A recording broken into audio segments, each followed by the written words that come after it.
So today I wanted to tie back into impossible goals. If you didn't watch my video yesterday, start there. But impossible goals essentially are the goals that feel so big, so incredibly huge that you believe them to be impossible. They feel impossible. And so my impossible goal is that I'm going to change the face of the education system here in Canada and create a university that rewards failure, creates entrepreneurship, and it doesn't crush it like it does right now. So currently, if you go through our current system, there's an awful lot you have to unlearn before you can learn to be successful as an entrepreneur, because the education system right now is geared towards becoming an employee, right? So it's great. If you want to become an employee, that's the route that you should go. If you want to create your job and create your own place in this world, then I firmly believe that you just shouldn't go, and that in going, you're going to have to know that you're going to have to unlearn and a whole lot of what you pick up in our current system, like the fact that failing is a bad thing, right? If you get a failing grade, then that's bad. And as an entrepreneur, if you fail, it's actually a great thing. It's an opportunity for you to step back from and to reflect and to move a different direction and possibly make something even better than what it would have been had you succeeded in the first place. And so I was speaking to an amazing woman this morning. Her name is Kristen Bates, and we were talking about the Myers-Briggs personality types, the MBTI assessment. She does them. She's like really into it. I'm an INTJ, and as an INTJ, I love analyzing. And so for me, this has come a little bit easier for me in the fact that I love analyzing so much that when I'm put up against failure or temporary defeat, what I do is I step back and I analyze why, and then I try again, which that creates success. That's what successful people do. But for some people, this comes harder because they aren't that analytical type of person. They take it in really emotionally, and they don't function well with that. And so they have to teach themselves that, which is something that can be taught. And so my dog's going to chime in there. He always does when I make a great point. But essentially, I wanted to get back to these impossible goals because so many of you were reaching out to me and saying, like, I know what my impossible goal is, and what I don't know what to do is, like, what's next? What do I do with this? Like, I'm really excited by this. And some of you said I was up all night thinking about it. The first email that I read, it said my big, hairy, scary goal this morning, and was all about her impossible goal, which was really, really cool. And that excited me, but she was like, I just don't know what to do with this. And there was a number of you who reached out to me and said, like, I don't know what to do with this. So really and truly, the purpose of the impossible goal is not to figure out how to get there, because remember, it's that impossible goal, right? So for me to achieve my impossible goal, I'd literally have to change the mindset of an entire country and take on an entire government system. That sounds pretty damn impossible. So I'm not going to step back and say, like, okay, I need to do this step, this step, this step, this step, and this is what's going to get me there. Because at some point, if I'm doing this big, long road path and it's 1,000 miles long, at some point on that roadmap, I'm going to come up against a failure, and it's going to set me back. And the rest of my roadmap may become obsolete. And that would be pretty frustrating if I spent days or weeks or hours, just planning this mile-long roadmap only for me to have to do it again. And then I'm never going to get there because I'm going to have to consistently be making these roadmaps over and over again. So instead, what you need to do is you need to think about, what do you look like from this place of the impossible goal? What does your business look like at that period of time? So if your impossible goal, I actually had two separate people who said, my impossible goal is to make $500,000 this year. And why does this seem impossible? Well, because I've never come anywhere close to making that right now. So it feels really, really impossible, because it's like, 10xing my revenue or something crazy.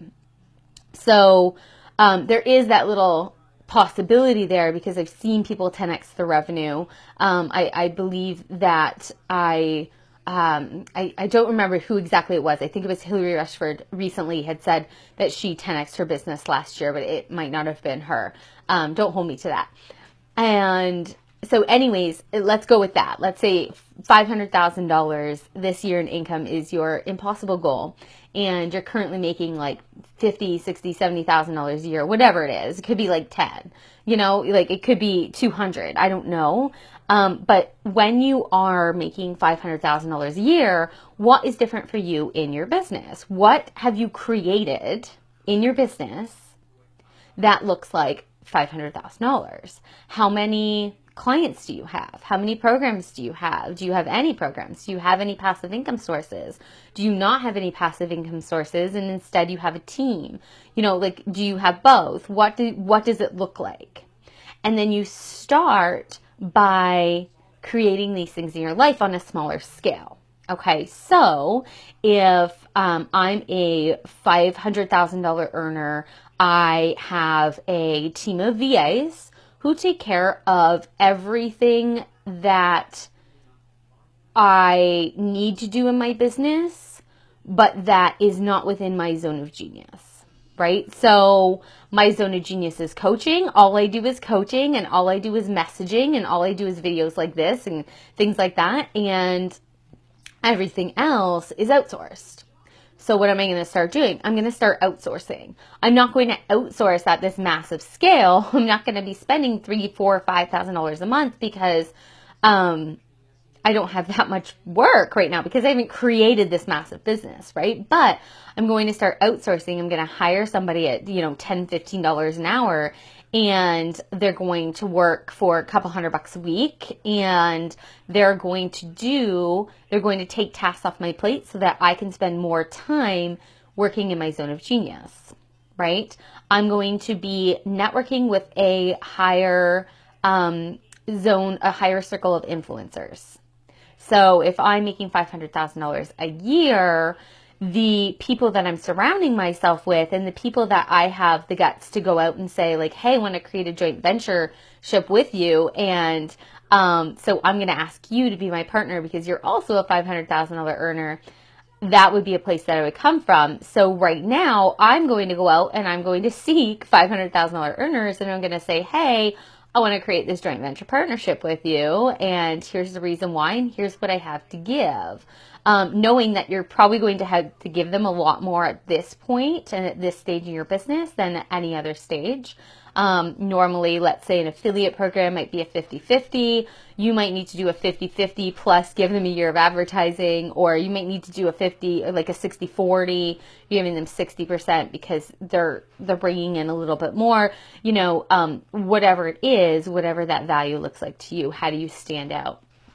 There was a really great article I read this morning, and I wish that I had saved it, but it was a CEO of a company.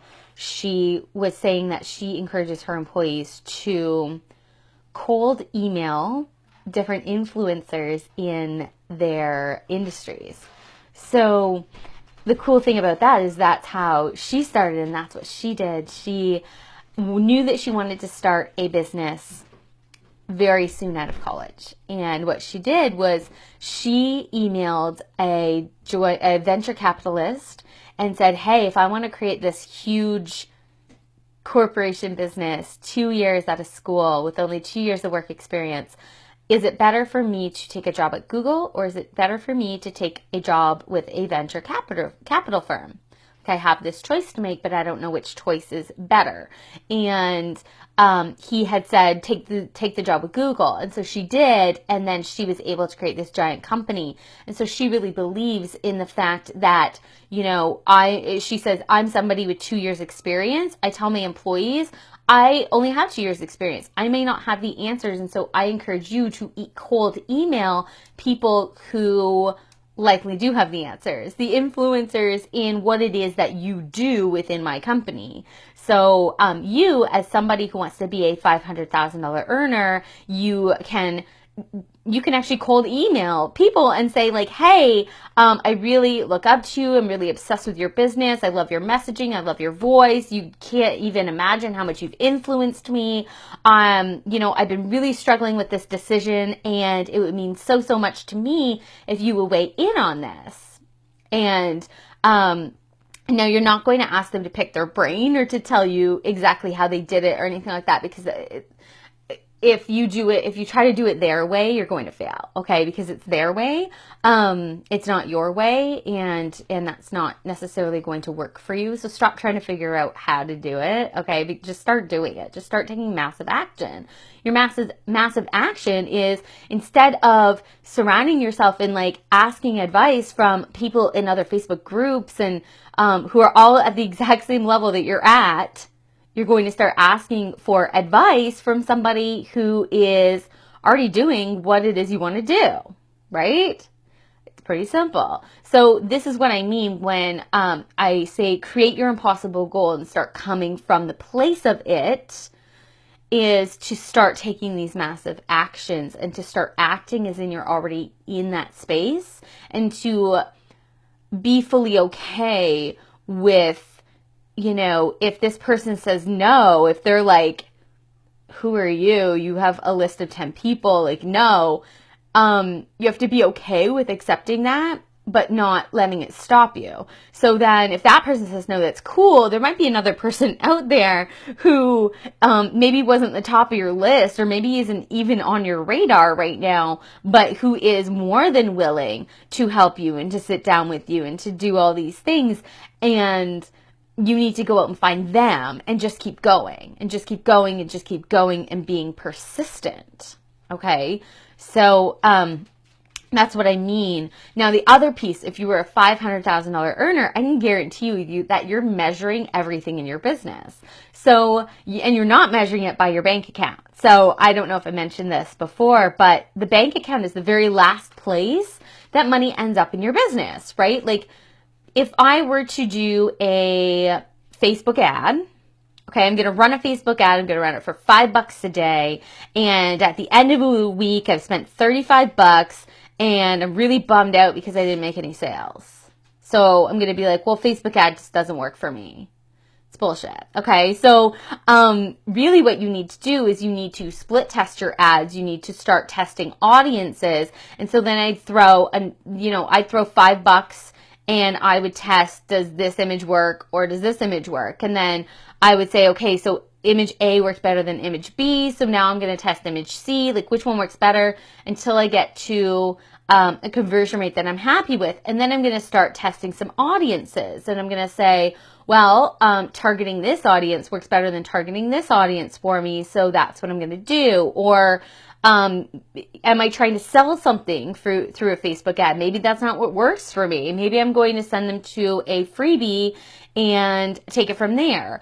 Or maybe I'm going to send them through just to a blog entry, and then I'm going to retarget with a challenge, and then I'm going to try to sell them something at the end of the challenge, right? Like what is it that that is wrong? That's what a high earner is going to do. They're going to just figure it out. So I said this to a client this week. Successful people make decisions quickly and change them very, very, very, very, very slowly, if at all. And I will add to that they make these changes to decisions based on data, not on gut. And they make these changes to these decisions not based on the dollar amounts in their bank account, but on small incremental wins, knowing that the bank account will be the final part of their result. Okay. So that's where I want you to start coming from. Come from this place of impossible goal. All right. Start taking these big actions. And I will check in with you tomorrow. I'd love for you to email me. I know that a lot of you and I haven't talked. I've been trying to kind of connect with and talk to my Facebook friends. I have over 1,000 friends or something, and a couple months ago I had like, I don't know, 300. So I have all of these crazy new entrepreneur friends, but I don't know you guys very well. So I would love, love, love if you'd reach out to me, send me an email. Facebook chat, my Facebook chat, I usually have a lot of messages and it gets pretty clogged up. So send me an email. It's heather@heatherprestansky.com.